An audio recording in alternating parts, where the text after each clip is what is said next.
mira el reloj y sufre, ¿sí? Sobre todo con un domingo como el de hoy, que además tenemos mesa del Señor, ¿sí? Entonces, la pregunta es, ¿cómo comunicar verdades tan profundas en tan poquito tiempo? ¿Sí? Por ahí está el desafío del predicador, ¿cierto? Pensando en un título para aquellos que anotan cuestiones homiléticas ahí, Filipenses, estamos aquí, se me ocurrió una idea, dije, bueno, ese es un título corto, recordable, qué sé yo, fieles hasta el final, ¿sí? Fieles hasta el final. Pensando en el reto del apóstol Pablo aquí a Filipenses. Déjeme contarle así en breves minutos cómo es que alguien como Pablo le escribe a gente en este lugar que se llama Filipos. ¿Sí? ¿Recuerdan la historia del apóstol Pablo? Él se convirtió al Señor cuando va camino a Damasco, precisamente persiguiendo a la iglesia. ¿Sí? Él lo va a mencionar en este capítulo. Pero van a pasar como 10, 12 años de ese encuentro con Jesús hasta que el Espíritu Santo dice en Hechos 13, apartadme a Bernabé y a Saulo para el ministerio. ¿Sí? Y los envían en ese primer viaje misionero. Eso es el año 46, por ahí después de Cristo, ¿sí? Año 46, para fines del año o mediados del año 49, se produjo una asamblea grande en Jerusalén para discutir si los que se iban convirtiendo al Evangelio, recuerden que en esa primera generación la mayoría eran judíos. ¿Sí? La mayoría de ellos, por lo tanto, habían sido circuncidados, guardaban el sábado, no comían ciertas cosas.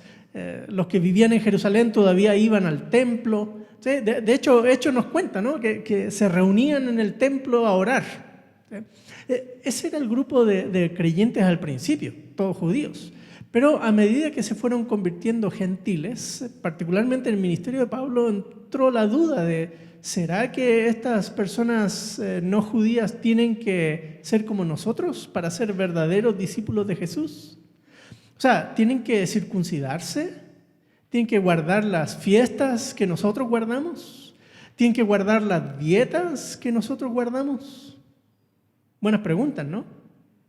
O sea, si yo estoy evangelizando a un chileno aquí en Guatemala, un salvadoreño, un hondureño, un panameño, ¿tienen que hacerse chapines para ser verdaderamente discípulos de Jesús? Esa sería la pregunta que ellos se harían, ¿sí? No, pero es que el hermano no come tostadas, ¡qué barbaridad!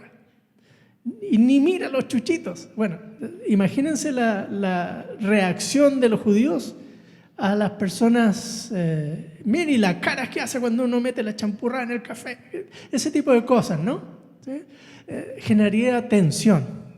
Así que Hechos 15 nos cuenta cómo es que la iglesia llega a un acuerdo y dice, nos ha parecido bien al Espíritu Santo y a nosotros no imponerles ninguna carga. Así que los gentiles no necesitaban hacer esas cosas. Claro, Pablo va a argumentar después en sus cartas, como en Romanos, en Gálatas, que Cristo es suficiente. No es necesario hacer esas demás cosas para ser un creyente, un miembro del nuevo pacto. Basta con creer en Jesús y la fe en Jesús, que transforma y nos declara justos ante el Padre. ¿Sí? Pero después de ese primer viaje misionero, que Pablo había fundado varias iglesias ahí en zonas mayoritariamente gentiles, las iglesias comienzan a experimentar ciertas tensiones al respecto. Pablo después del concilio tuvo un pleito un poco con Bernabé, no sé si recuerdan, y Bernabé dijo, pues yo me llevo a Juan Marcos y qué. Y Pablo dijo, está bueno llevarlo, ¿sí? Pero yo no lo llevo. ¿Sí? Silas, venite, vámonos. ¿Sí? Y se van con Silas en su segundo viaje misionero. Intentan ir al oeste, hacia Asia, y el Espíritu les dice no. Después dicen, bueno, entonces vámonos al noreste. Y el Espíritu Santo les dice no. Así que estaban ahí, ¿qué hacemos? ¿Qué hacemos? Bueno, llegaron a Troas, a un puerto ahí en el Mediterráneo, y se aparece un varón macedonio en una visión a Pablo y le dice, ven y ayúdanos. Así que Pablo al día siguiente le cuenta a todos los demás, miren, fíjense lo que me pasó anoche, y todos dicen, vámonos para allá. Y todos convencidos, dice Hechos 16, que salieron hacia Europa. El primer lugar que pisaron fue Filipos, una colonia romana. Por ahí, por el año 40 y algo, había habido una batalla importante ahí. Brutus, Casio se habían peleado con Marco Antonio y aquel entonces todavía sobrino de Julio César. Una gran batalla. Brutus ¿recuerdan? Ellos habían matado a Julio César, ¿sí? Así que aquel entonces todavía no César Augusto, ¿sí? Junto con Marco Antonio los derrotan en una batalla ahí en Filipos. Y en conmemoración de esa batalla, la ciudad ya tenía sus años, pero Augusto César decide nombrarla una colonia romana. Eso le subió el estatus de ciudad, una ciudad muy importante, y ahí puso a veteranos de guerra. Así que había muchos soldados en retiro en esa comunidad. Probablemente más de alguno de los creyentes en Filipos eran soldados jubilados. ¿Sí? Es ahí donde llegó Pablo, a esa ciudad. Y una de las primeras cosas que le sorprendió a Pablo es que no había mayor cantidad de judíos en ese lugar. Recuerdan que él siempre iba a una sinagoga donde siempre comenzaba su ministerio, pues aquí no había ninguna. Solo que unas mujeres con algunas personas practicantes del judaísmo sin ser judíos oraban en un río. Y ahí se encuentra con varias personas. La más famosa es Lidia. Ella abrió su casa y ahí empezaron a reunirse. Después viene la historia de esta jovencita endemoniada que él libera y a raíz de eso lo meten preso. ¿Recuerdan? Se convierte el carcelero. Todas esas historias de Hechos. Esos son los años 50. El año 50 más o menos pasó todo esto que les estoy contando. Pasaron los años. El apóstol Pablo volvió, terminó su segundo viaje misionero, comenzó su tercer viaje misionero. Y hacia el final del tercer viaje misionero, él decide recolectar una ofrenda para los creyentes en Jerusalén, ¿recuerdan? Sí, que estaban pasando hambruna y él se le ocurre, entonces recolecta ofrendas y lleva la ofrenda a Jerusalén. Cuando llegó a Jerusalén, no se esperaba lo que le pasó. Sí, él sabía, el Espíritu le había estado diciendo, había profetas que le decían y él dijo, bueno, si tengo que morir, moriré, pero voy. ¿Sí? Llegó a Jerusalén y quedó preso. Y ahí estuvo preso un par de años y después finalmente llegó a Roma. Y sigue preso ahí. Han pasado unos 3-4 años en que ha estado de prisión en prisión. Y es en esa prisión, probablemente en Roma, casi al final de la prisión, Pablo después va a ser liberado y va a servir al Señor unos cuantos años hasta que vuelve a caer preso y finalmente muere en manos de Nerón.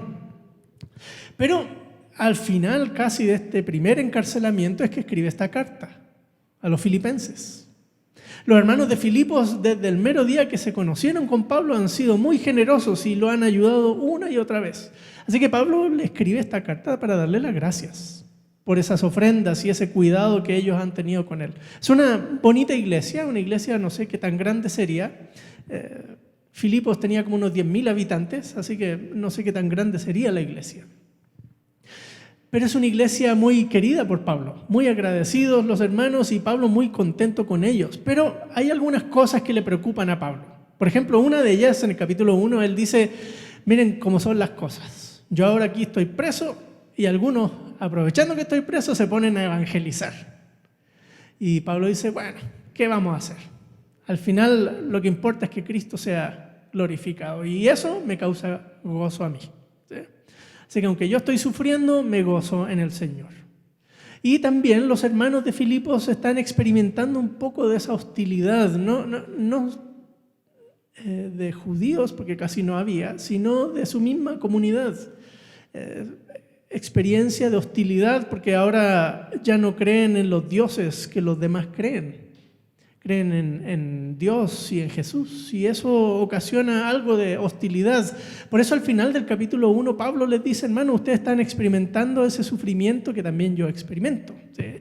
Sufrir por causa de Cristo, y consideren eso un regocijo, ¿sí? No se preocupen de esas cosas. Lo que importa es que se mantengan humildes, que no se le suma el humo a la cabeza. Y por eso capítulo 2 él va a decir que debemos imitar al Señor Jesús, que aún siendo en forma de Dios, no escatimó el ser igual a Dios como cosa a que aferrarse. Y ahí va, ¿sí? Luego cuenta la historia de Timoteo, un muy buen ejemplo de alguien que se dio a sí mismo por el servicio de los hermanos. Y finalmente Epafrodito, otro de los hermanos que era del equipo interno de Pablo, que estuvo trabajando con los filipenses, que hasta casi se muere el pobre ahí por ayudar a Pablo, y le dice: mire, hermanos, Epafrodito los ama tremendamente, ¿sí? Ustedes tienen que imitar a las personas que son como él. Realmente me saco el sombrero, ¿sí? Es alguien digno de imitar. Y en ese contexto viene el capítulo 3, ¿sí? Y el capítulo 3 nos presenta varios desafíos que quiero que podamos mirar juntos. Así que les invito a abrir sus Biblias, los que tienen Biblia impresa, y buscar los que tienen sus teléfonos ahí, no WhatsApp, Facebook, sino buscar Filipenses, ¿sí? Abran su aplicación, Filipenses capítulo 3, ahí estamos. Vean que Pablo, cuando estuvo con los hermanos y a través de otras instancias, él les ha recordado el ser fieles, el mantenerse firmes, como les decía, firmes hasta el final. Ese tipo de cosas son cosas que Pablo una y otra vez les va recordando a los hermanos. Por eso comienza este capítulo diciendo: hermanos, regocijaos en el Señor. A mí no me molesto escribiros otra vez lo mismo, y para vosotros es motivo de seguridad. O sea, es mejor volverlo a oír varias veces cierto, ¿verdad que lo habías dicho? Se me olvidó. ¿Sí? Es bueno recordar cosas. Y eso es lo que él va a decir aquí. Y fíjense que el regocijo aquí está en el contexto de sufrimiento. Pablo está preso y los hermanos han experimentado algo de hostilidad, y es en medio de esa hostilidad que ellos deben regocijarse. Pero no regocijarse en sus hostilidades, en su sufrimiento, sino en el Señor, en lo que Él hace por cada uno de nosotros. ¿Sí? Y ahí está el desafío, ¿sí? Ahora, ¿qué cosas son las que Pablo va a recordarles? Vean, versículo 2. Cuidado de los perros. No es que había una abundancia de chuchos por la calle y los podían morder, y la rabia y todo eso. No, está hablando figuradamente, ¿sí? Y va a usar metáforas muy fuertes para describir un tipo de personas que no estamos muy seguros de quiénes son, pero intuimos quiénes son, ¿sí? Vean, cuidado de los malos obreros, cuidado de la falsa circuncisión. Parece que está refiriéndose a personas judeo-cristianas que están tratando de insistir en lo que ya se había acordado en el Concilio de Jerusalén, que no había que hacer con los gentiles. Este grupito parece que ha llegado ahí a Filipos y está insistiendo: miren, ustedes son cristianos, pero no son realmente cristianos. Si fueran cristianos de verdad, se circuncidarían, guardarían estas fiestas. O sea, son de segunda nivel, ¿sí? Como a veces algunas personas dicen: usted no tiene el Espíritu, sé que no es. Y uno dice: ¿cómo que no? Si yo cuando creí en Cristo dice que fui sellado por el Espíritu. No, pero eso... Y ahí van, ¿cierto? Si usted no tiene estas ciertas características, usted no es un cristiano de primera. Pablo dice: cuídense de esas personas, ¿sí? Cuídense. La falsa circuncisión. Porque nosotros somos la circuncisión, la verdadera circuncisión. Y él ahora va a jugar metafóricamente con el concepto circuncidar. Fíjense que los judíos no eran los únicos que circuncidaban a sus niños varones. De hecho, todavía en el mundo árabe es una costumbre y en algunos lugares, tristemente, además es una costumbre para las niñas, ¿cierto? En el caso de las niñas es terrible, ¿sí? La mortandad de niñas por eso es terrible. Pero en el caso de la circuncisión es una costumbre, una práctica muy habitual. Solo que en Israel era una práctica que además era un símbolo. Les recordaba que Dios había establecido un pacto con ellos en Sinaí. Y aún antes que eso, con Abraham, ¿sí? Porque fue a Abraham que Dios le dio la señal de la circuncisión. Son un pueblo. Y Pablo dice, fíjense que nosotros, todos los creyentes judíos y gentiles, somos la verdadera circuncisión. ¿Sí? Porque no tiene que ver con un rito físico en el cuerpo, sino con la obra transformadora del Espíritu. Vean la siguiente frase, dice que adoramos o que servimos en el Espíritu de Dios. ¿Sí? Nosotros los creyentes, tal como lo había anunciado Jeremías en el Nuevo Pacto, Dios pondría su Espíritu en nosotros. Y nosotros ahora le servimos, le adoramos por la obra de ese Espíritu en nosotros. Y nos gloriamos en Cristo Jesús, no poniendo la confianza en la carne. Y de nuevo el concepto gloriarse en. Es una frase que Pablo va a usar en varias ocasiones y la va a usar ahora en los siguientes versículos. El problema que Pablo detecta en estas personas es que ellos al fin terminan como jactándose en las cosas que hacen. ¿Sí? Miren, yo guardo el día de reposo, yo guardo la fiesta, yo esto y esto otro. Miren el libro de Colosenses y van a ver cómo Pablo aborda los mismos temas ahí. Y él va a decir, eso de nada aprovecha. Tiene apariencia de piedad, pero no sirve al fin de nada para combatir los apetitos de la carne. ¿Sí? Pero las personas como que se jactaban en esas cosas y Pablo dice, bueno, o sea, si se trata de jactarse, déjenme darles cátedra. ¿Sí? Y el 4 en adelante así dice, aunque yo mismo podría confiar en la carne, si algún otro cree tener para confiar en la carne, yo mucho más. Y primero habla de cosas que él tiene como herencia. ¿Sí? Vean, circuncidado al 8º día, no es que él fue de 8 días a circuncidarse, sus padres lo hicieron por él, ¿no? Lo llevaron para ser circuncidado. Del linaje de Israel, de la tribu de Benjamín. ¿Recuerdan? El primer rey de Israel era de esta tribu, Saúl. Una tribu de prestigio dentro de Israel mismo. Hebreo de hebreos. Y en cuanto a la ley, fariseo. ¿Sí?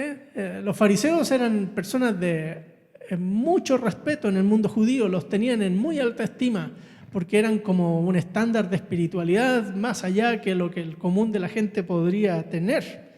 Y él dice, en cuanto a la ley, fariseo. En cuanto al celo, perseguidor de la iglesia, o sea, desde el mundo judío, ¿quién más como él, no? Y en cuanto a la justicia de la ley, hallado irreprensible. O sea, si alguien podía jactarse de las cosas y los logros que él había tenido, tanto de lo que había heredado como su genealogía, el pertenecer a Israel, etc., y las cosas que él mismo había hecho, como ser fariseo, perseguidor de la iglesia, ante la ley irreprensible, todo lo que para mí era ganancia, lo he estimado como pérdida, por amor de Cristo. O sea, mi enfoque hoy no son esas cosas, mi enfoque es el amor de Cristo. Y eso sí vale. Estas otras cosas, en comparación con el amor de Cristo, pues, no. ¿Sí?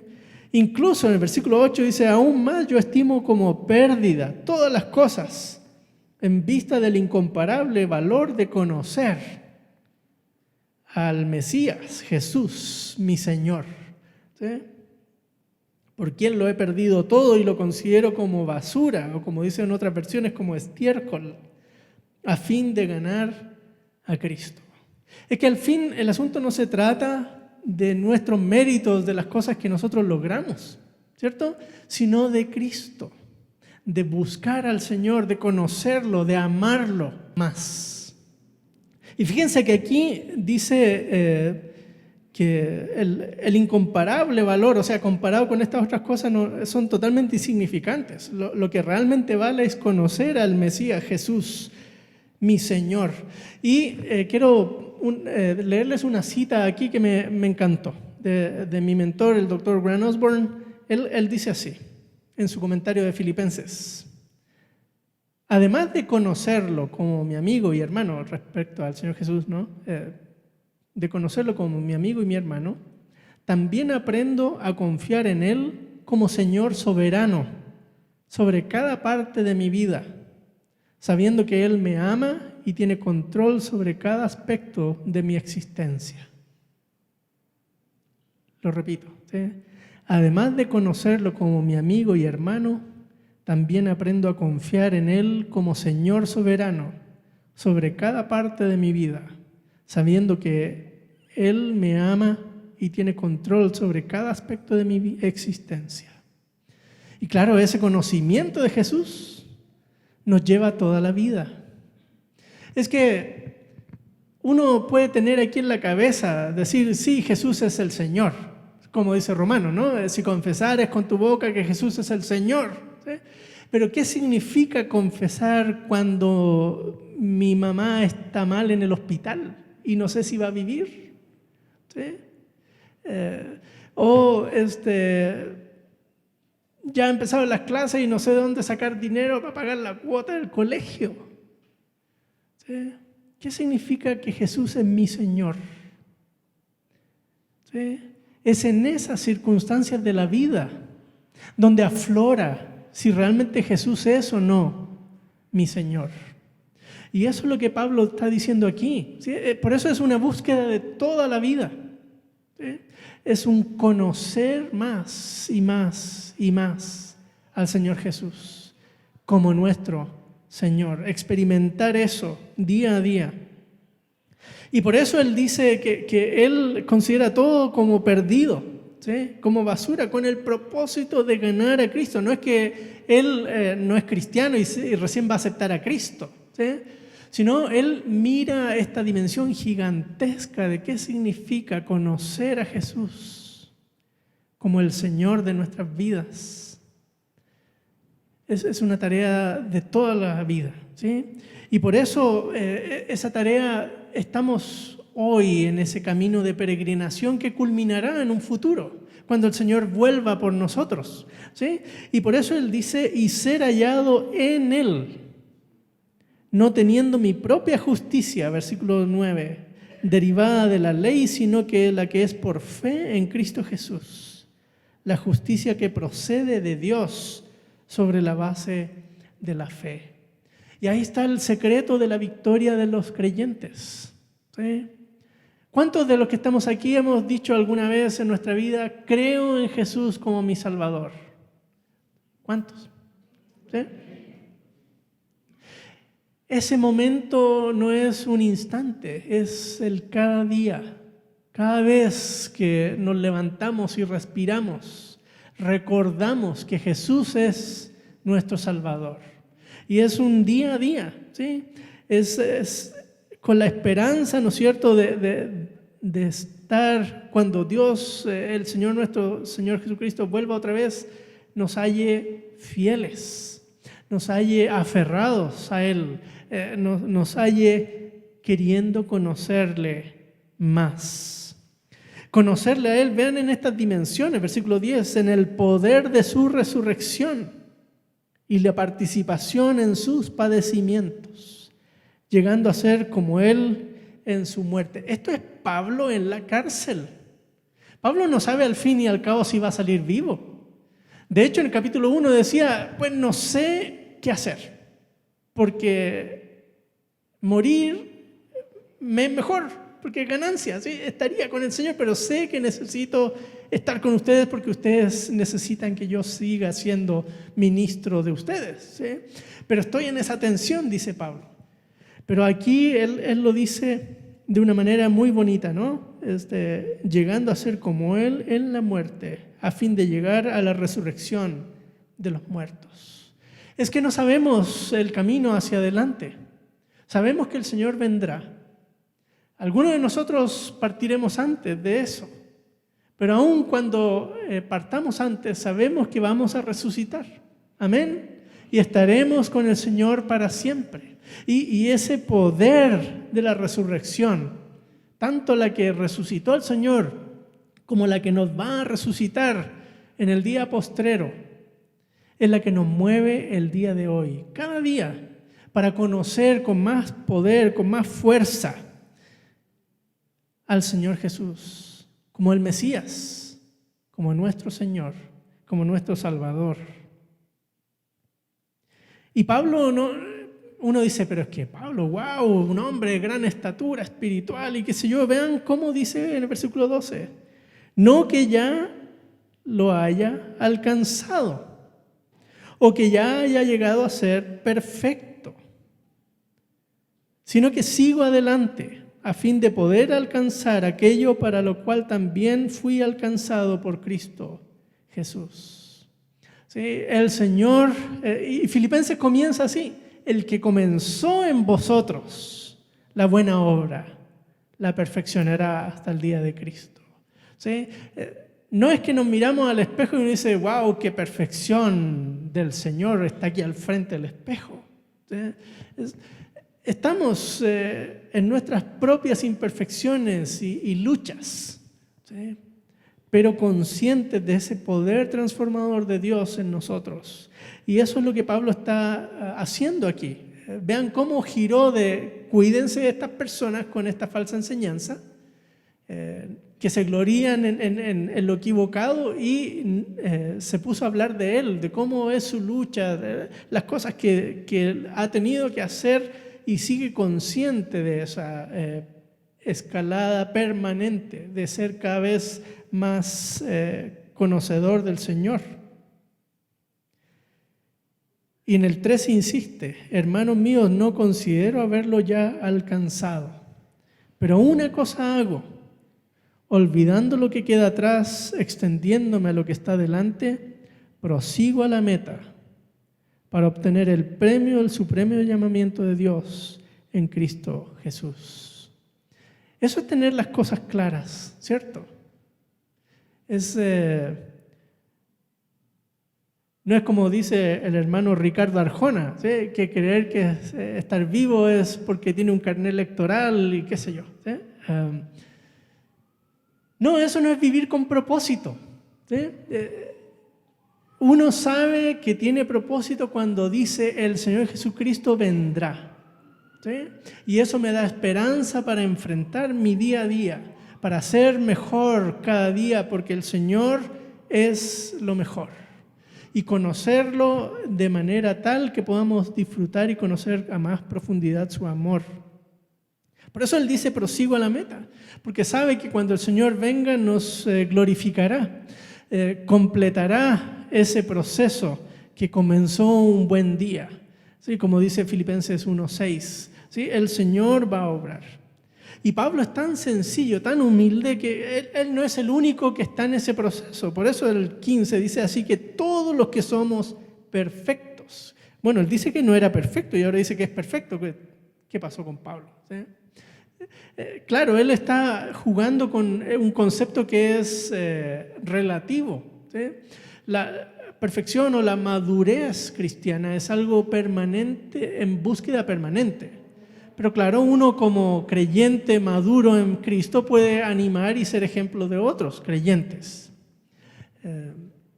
Así que comparativamente uno puede ser maduro respecto a otros creyentes, pero eso no quiere decir que llegó a la madurez total, ¿cierto? Uno sigue en esa lucha permanente cada día, toda la vida, hasta que el Señor venga. ¿Sí? Por eso la actitud de animar también a otros. Y dice, y si en algo tenéis una actitud distinta, eso también os lo revelará Dios. No cualquier falso maestro que se le anda ocurriendo cualquier cosa, ¿sí? Debe ser algo de Dios. Sin embargo, dice el 16, continuemos viviendo según esa misma norma que hemos alcanzado. Y ahí está el desafío. Hermanos, sed imitadores míos y observad a los que andan según el ejemplo que tenéis en nosotros. ¿Sí? La gente anda sedienta de modelos y es fácil en nuestro mundo escoger el mal modelo. ¿Sí? Camina como fulano, habla como fulano, pero fulano es una desgracia. ¿Sí? Es un problema con los chicos en riesgo, ¿cierto? Que ponen su mirada en modelos equivocados de delincuentes, de mareros y terminan metiéndose en las pandillas porque miraron el modelo equivocado. ¿Sí?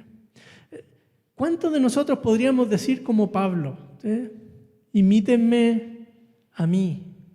¿Sí? Al menos eso es lo que uno espera como padre para los hijos. Ser uno el modelo de fe en Cristo. Mírenme cómo busco yo al Señor Jesús para que ustedes también lo busquen como yo lo busco. Eso es lo que Pablo está diciendo aquí. ¿Sí? Y no es el único modelo. ¿Sí? Observad a los que andan según el ejemplo. O sea, no es el único modelo a imitar. Hay más, como Epafrodito, por ejemplo. ¿Sí? Pero qué desafío tremendo para nosotros, como padres modelando a nuestros hijos. O como hermanos mayores modelando a nuestros hermanos menores. ¡Qué responsabilidad tremenda! ¿Sí? A veces como vecinos en una comunidad, ¿sí? Que las personas puedan mirar en nosotros qué significa amar a Cristo, qué significa conocer a Jesús. Ese es el desafío, porque no todos piensan igual. Los versículos que leyó Gloria Patricia durante el tipo de la alabanza nos recuerdan eso. Pablo dice, porque muchos andan como, os he dicho con muchas veces y hasta ahora lo digo llorando, ¿sí? Que son enemigos de la cruz de Cristo, cuyo fin es perdición, cuyo Dios es su apetito, cuya gloria está en su vergüenza, los cuales piensan solo en las cosas terrenales. Eso sí es peligroso, ¿sí? Poner los ojos en modelos equivocados. Fíjense que ayer en la tarde-noche, en Tanzania, ¿sí? Esto ocurrió ayer en la tarde-noche, ¿sí? Un pastor se le ocurrió una de esas ideas que a algunas personas no se les ocurre. Él tenía un aceite de unción, ¿sí? Y entonces las personas que fueran ungidas con ese aceite experimentarían prosperidad y ausencia de enfermedades y qué sé yo. Entonces empezó a tirar aceite en un estadio lleno de gente. ¿Se acuerdan lo que pasó en el Mateo Flores? Bueno, Mateo Guamuch ahora, ¿no? Eso pasó anoche. Se abalanzaron las personas y claro, unas aplastaron a otras buscando ese supuesto aceite de unción. Más de 20 personas van muertas. Esto pasó ayer en la tarde-noche en Tanzania. ¿Sí? Y uno dice, pero es que esa gente no entiende, no mira. No, porque han puesto sus ojos en un modelo equivocado. ¿Sí? Por eso es importante que en las iglesias haya modelos de qué significa ser un creyente. Y no necesariamente modelo el pastor o la esposa del pastor, ¿sí? Hermanos y hermanas comunes de la congregación que muestren con su vida qué significa ser un siervo o una sierva del Señor. ¿Qué significa amarlo? ¿Qué significa conocerlo? De manera tal que los demás podamos ver en esa persona un modelo de fe. De repente nos equivocamos y pensamos que, bueno, ese estándar está para los pastores. Pero yo, que solo me siento los domingos aquí en esta sillita, eso no aplica para mí. ¿Sí? No, hermanos. ¿Sí? Todos somos potenciales modelos de otros creyentes. Y por eso este llamado de Pablo es un llamado también para nosotros. Y él va a ir al final del capítulo conectando con otra realidad de los hermanos. Dice, porque nuestra ciudadanía está en los cielos. ¿Recuerdan que esa era una colonia romana? Y ellos se jactaban de ser ciudadanos romanos. Les daba prerrogativas, derechos, protecciones legales y un montón de otras cosas. ¿Sí? De hecho, directamente del Senado romano tenían la conexión porque era una colonia, no era una ciudad con romanos, era una colonia romana. Por lo tanto, dependía directamente de lo que el emperador decidiera o no. Era una ciudad muy importante, estratégica. Y Pablo le dice a los hermanos en Filipos, miren, ustedes, su ciudadanía no es esa de Roma, sino la que está en los cielos, en donde también ansiosamente esperamos a un Salvador, el Señor Jesús, el Mesías. Y vean cómo termina espectacular este versículo, el 21. El cual transformará el cuerpo de nuestro estado de humillación en conformidad al cuerpo de su gloria. Nos gloriamos en el Señor y Él transformará nuestros cuerpos al cuerpo de su gloria por el ejercicio del poder que tiene aún para sujetar todas las cosas a sí mismo. Es en ese Señor Jesús que creemos. Es en ese Señor Jesús que somos llamados a ser fieles hasta el final. Es en ese Señor Jesucristo que viene el título, ¿sí? Prosigo a la meta. Miren, muchas cosas han pasado en este mes del año. ¿Sí?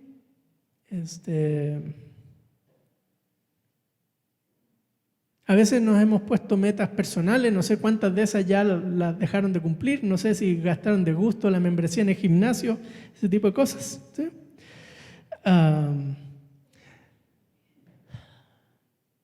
¿Qué vamos a hacer este año?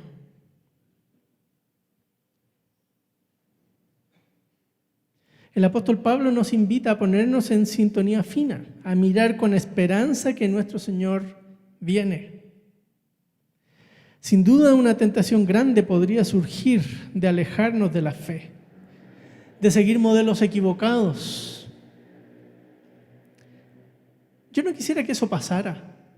Pero cuando uno mira a través de los años de la iglesia, y ya tenemos 13 años como iglesia, uno puede ver gente que pasó por la iglesia y no estén asistiendo a ninguna iglesia. ¿Sí? O gente que creció en la escuela dominical y saber una vida perdida. Y uno dice, pero ¿qué pasó con esas personas? ¿Sí? Nosotros no estamos ajenos a eso.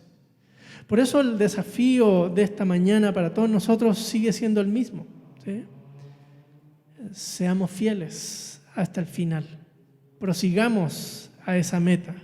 Pero no lo hagamos solo, hagámoslo en comunidad. No dejemos que esas cosas nos desvíen de nuestro supremo llamamiento de Dios en Cristo Jesús. ¿Cómo está nuestro propósito de este año? ¿Proseguiremos a la meta? El apóstol Pablo nos da la clave. ¿Sí? Miremos a Jesús. Oremos.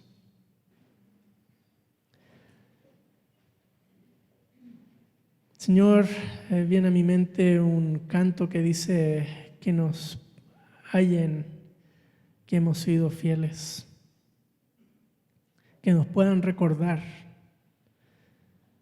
que hemos sido fieles. Y Señor, ese es el desafío para cada uno de nosotros. Queremos proseguir a la meta. Queremos cada día conocer mejor a nuestro Señor Jesús. Señor, danos esa sensibilidad, que tu Espíritu nos ayude a entender qué significa que Jesús es el Señor de cada aspecto de nuestra vida.